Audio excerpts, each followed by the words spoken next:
Hey everybody, this is Pat and Heidi again from Rain Country Homestead. God is good all the time.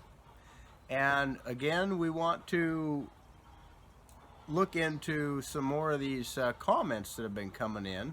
And it's prepping real life stories. Part 2. Part 2.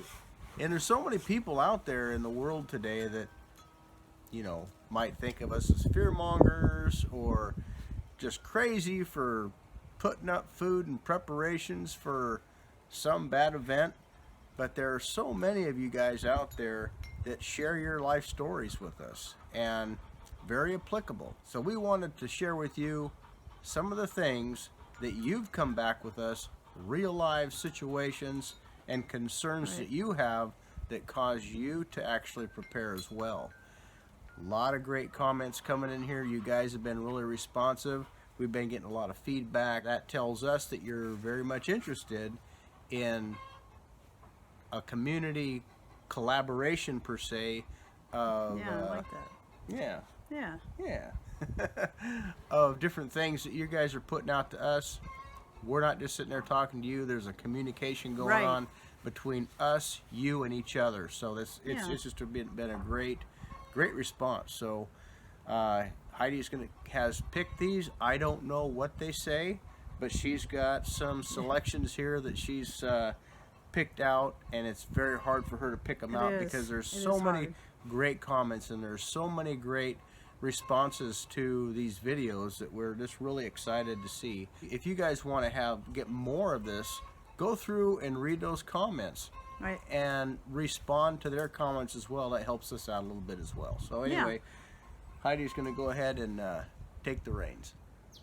And so the last video that we did like this, I'll go ahead and link to it up there so that you can go find that, listen to the ones we read, and then read all the many comments that were along with these ones, because there was too many. This video would be too long if I picked them all. So I had to just kind of narrow it down to a few and to keep it short. So let's get started, and I'm going to start off with a comment by Mary's Nest. I can't remember if I read one by her in the last one, but again, she had another really good one put together here. So, and she also has a fairly new channel that's growing pretty fast. So if you're interested in checking her out, Mary's Nest, go check it out. Yeah.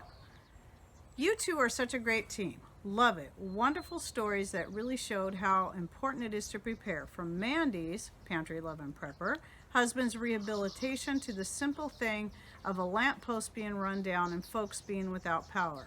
And it's not crazy or doomsdayish to prepare. As my mom always said, God helps those who help themselves. And when you do what you can to help yourself, that allows you to help the vulnerable who can't help themselves. You can't leave things to chance. As Patrick said, it just makes sense to prepare.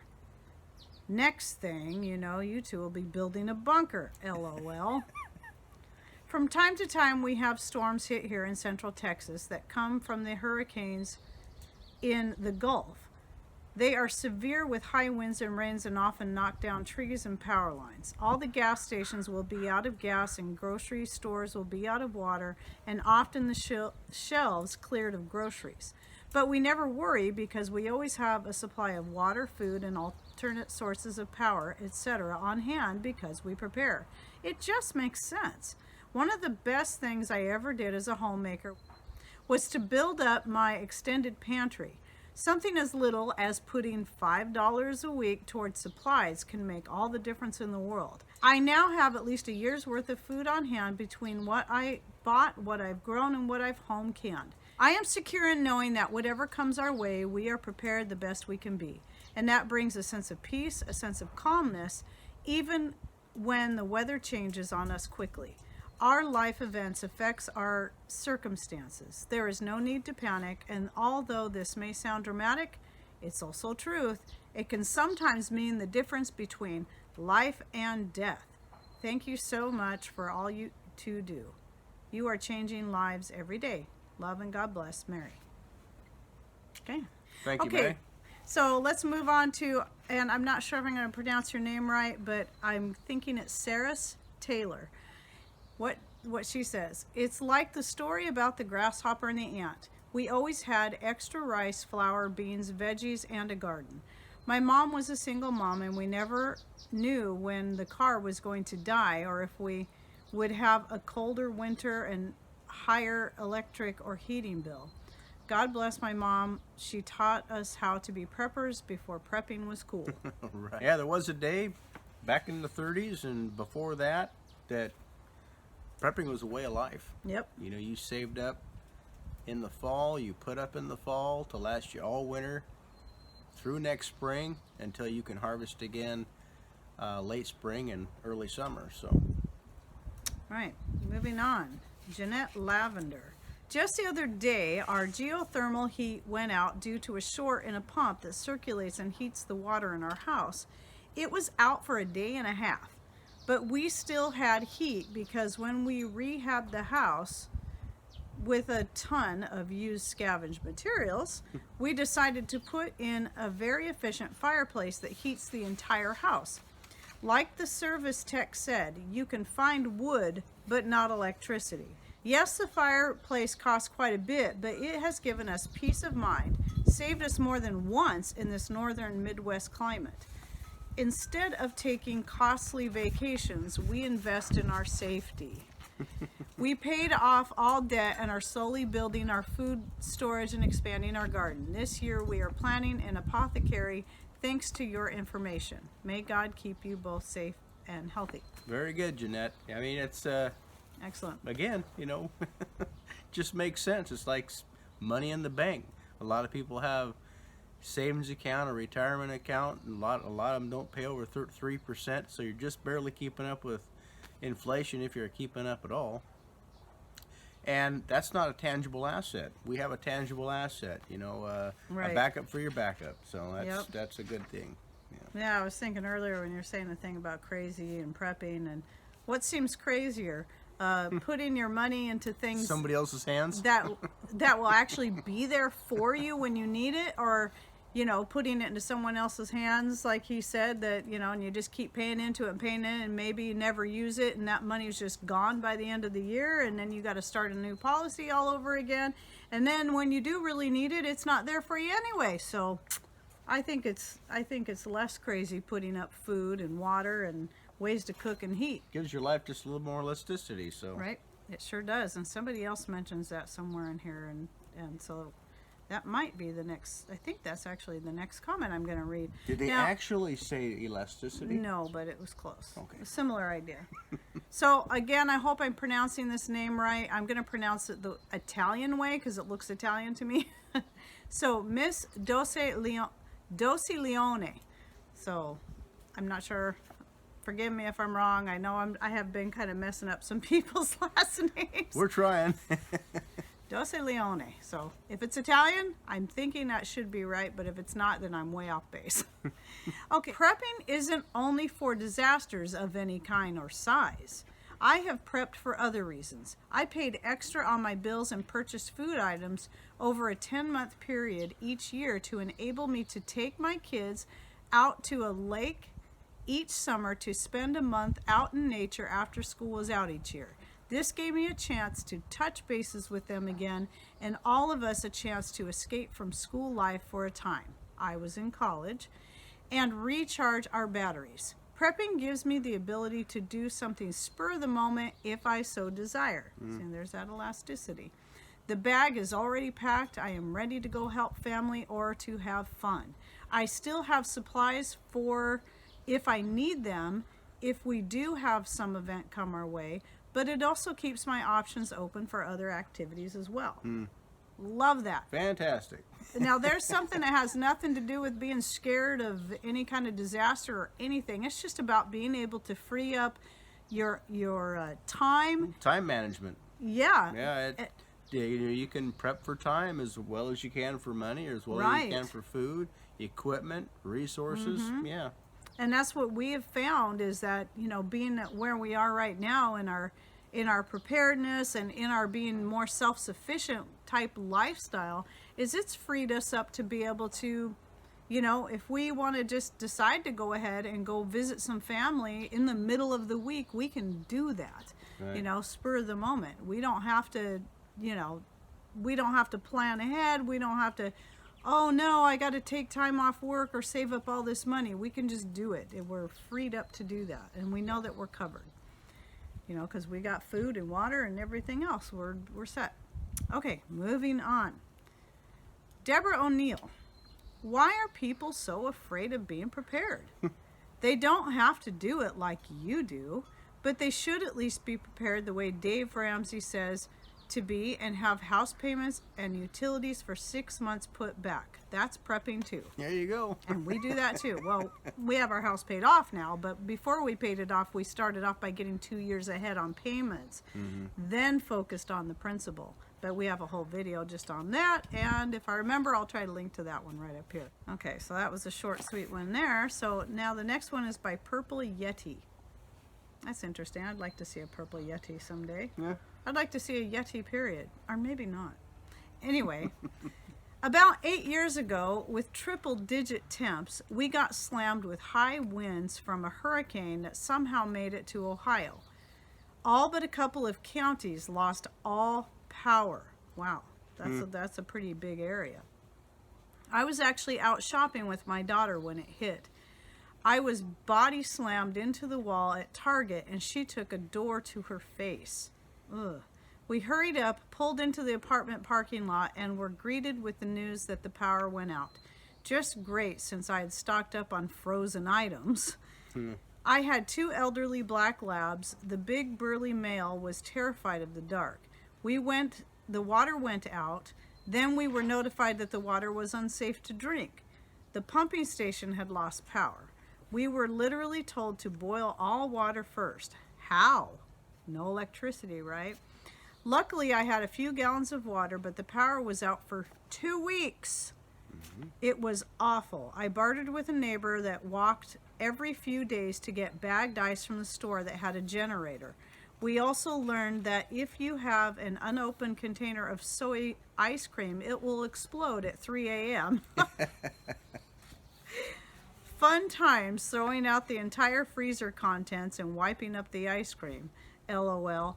I am glad now that it happened, because until then I was only familiar with the issues of winter power outages. As for oxygen machines, there is one that is dependent on electricity. My mom had one towards the end.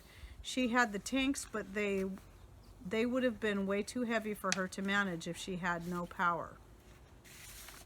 So, yeah, that was a really great story. Is that finished? Yeah. Oh, okay. Something I wanted to add to that. Some of you guys out there that will experience a power outage in the wintertime, and you'll be worried about your freezers. It's a good idea to have maybe some fold-up cardboard boxes on hand or some chest freezers. And guess what? If it's freezing outside, you can put your frozen goods in a cooler out on the back porch or wherever and keep that stuff outside. Don't keep it inside. Yep. And that way it'll stay frozen without electricity.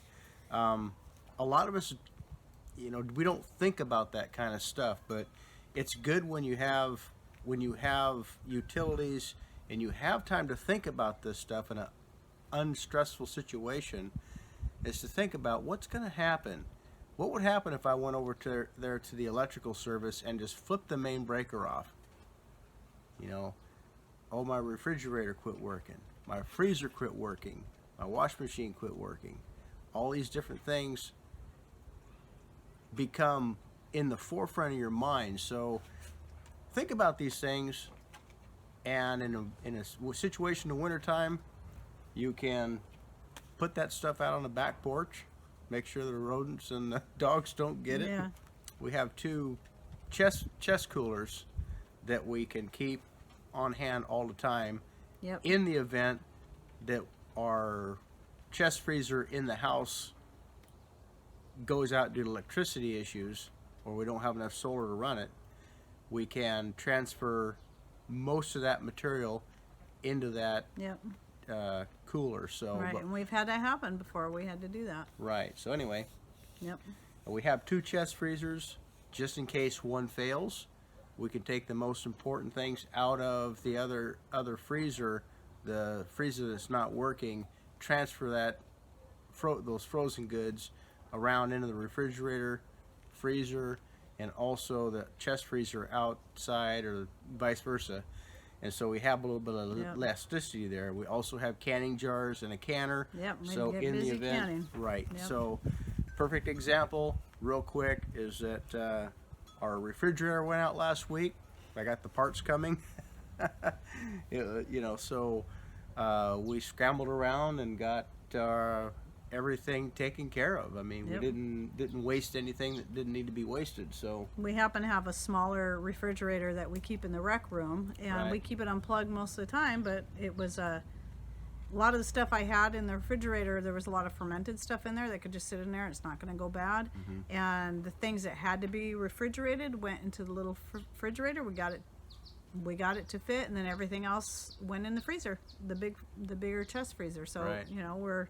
we're good to go. So, and we picked that little refrigerator up. It was brand new, pretty much. We got it for a really good deal at a second hand. $20. Was it $20? I think I remember it being $20. Can't remember what we paid for it, but we got an excellent deal on it. It didn't even look like it had ever been used. We do a lot of videos on secondhand buys, and that is the best place to look when you're looking for prepping supplies. Go to garage sales, go to thrift stores.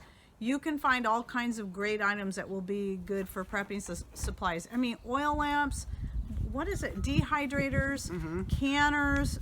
Canners can be, especially all American canners, those will be hard to find. But I found a water bath canner for only $5 and it's brand new, never used. So Right. don't forget secondhand places, whether it be yard sales, garage sales, thrift stores, whatever it is for prepping supplies. All right, our next comment is from Hippie Chick and Vintage Tom. Like the name. Yeah. Excellent video. Vintage Tom and I have had a food storage for over 30 years now, much from our garden and orchard. It is simply a way of life for us. We have never had to solely rely on our supply, praise God, but feel it has allowed us to control our food costs and quality. Yes. And we never run out of something. Our lifestyle has been the model for our adult kids and friends. There is such a feeling of security you gain from being self-sufficient. We are able to survive with no power, have water and food and medicine in the wild. I was a food storage specialist in my church for many years and learned so much myself while teaching others. Thanks for the info. I do enjoy your videos. Peace. Hippie Chick. Well, yeah, it just gives you flexibility. You can wait for the sales to come along. Yep. If you don't, if you can't grow everything that you have, and I'm sure that there are some areas that there are some things you just can't grow, or it's impractical to grow. By having that flexibility and having that food stored up, you can wait for package deals or sales to Right. go on and save yourself a lot of money. Right. Plus, Even these guys are growing their own food. Right. They're going to be a lot healthier. And that's where Excellent. the quality comes in. So you can buy it's like for us, there's a beef bacon that I like to get at the store, and it's a little more expensive than pork bacon, but it's a lot healthier. It doesn't have any nitrates or nitrites and hormones and all that kind of stuff added to it. And so I like to invest in that. There's more meat on it too. And I knew I was missing something in my life. and it's good stuff. And so when it goes on sale for $2 off a package, well, then I'll buy all that they have marked for $2 off and then just freeze it. And it can take, even one package can last us, since I don't eat breakfast and it's just for him, one package can last us, for 4 breakfasts. That's Right. how much I get out of, each package. And it would be 2 breakfasts if I ate breakfast too. But sometimes we get a little bit more than that. But anyway, that's just an example. We get that Painted Hills bacon. It's more expensive, but get it on sale, stock up. So we've got control over the cost and the quality by doing it that way. Right. Okay, moving on. We got one more comment. Let's see if we can not drag it out too long. So this one's from The Busy Little House.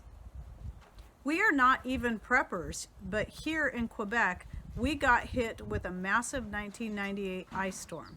We had a great pantry worth of all the basics. 6 kids, and we were out of electricity the longest of anyone in Quebec, 39 days. Yeah. 39 days, all over a month. We even got a spot in the news, but we made it through fine. We were all in the Army Cadets at that time and skated out to the one road that could be driven on to go out and help others with basic needs and supplies. We had a cook stove, a spring for water and supplies. Having a prepper's pantry, even just a small one, should be a priority for everyone.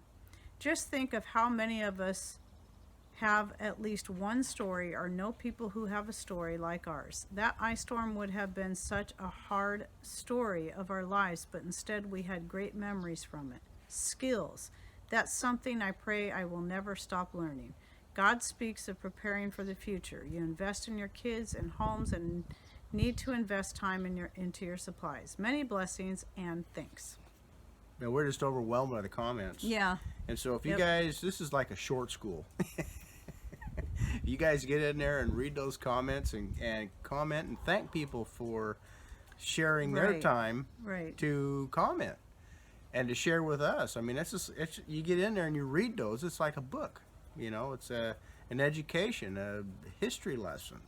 Yep. And real life stuff here, guys. We plan on doing more of these videos, so keep those stories and those comments coming in, and we'll keep trying to pick as many as we can, because the other thing that people were liking about this is some people don't have time to sit and read through all the comments. Right. So for us to be able to do these videos and read these comments out loud where people can just turn the video on and listen to it while they're getting their other chores done, that's usually the way I work. I like things I can listen to and not have to watch, so that I can, you know, learn while I'm doing other things. So anyway, just keep them coming in, and we may even go back and revisit that video and pick some more comments from that to do another one, and or comments from this video, and we'll just keep doing this. This could lead to just all kinds of great things that we could listen to over and over again. Right.